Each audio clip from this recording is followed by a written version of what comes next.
Friends, நம்ம டக்குன்னு ஒரு உருளைக்கிழங்கு மசாலா செய்யலாம். இதுக்கு வெங்காயம் தக்காளி அரியணும்னு தேவையில்ல. இது பாம்பேயில் ஃபேமஸ் பாம்பே பூரி மசாலா.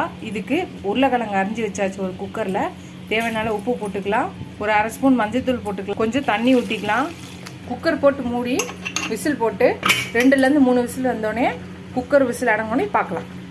ஃப்ரெண்ட்ஸ், நம்ம உருளைக்கிழங்கு வேக வச்சு மசிச்சு எடுத்து வச்சாச்சு. இப்போ ஒரு கடாயில் எண்ணெய் ஊற்றிக்கலாம். 2 டேபிள் ஸ்பூன் எண்ணெய் ஊற்றியாச்சு.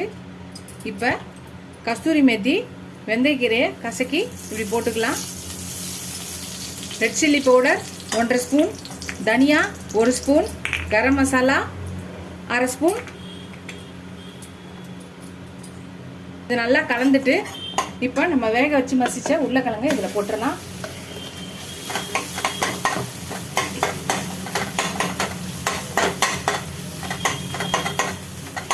ரொம்ப ஈஸியாக சிம்பிளாக செய்கிற ரெசிபி. நம்ம வெங்காயம் தக்காளி அரிணுன்ற அவசியமே இல்லை. உருளைக்கிழங்க வேக வச்சு தாளிச்சாலே முடிஞ்சிடும். இப்போ தண்ணி ஊற்றிக்கலாம்.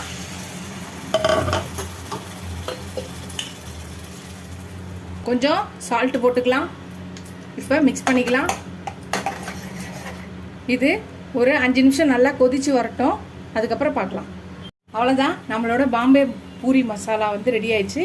கொஞ்சம் கொத்தமல்லி போட்டு இறக்கிட்டுலாம். அவ்வளோதான். இப்போ இதை ஆஃப் பண்ணிடலாம்.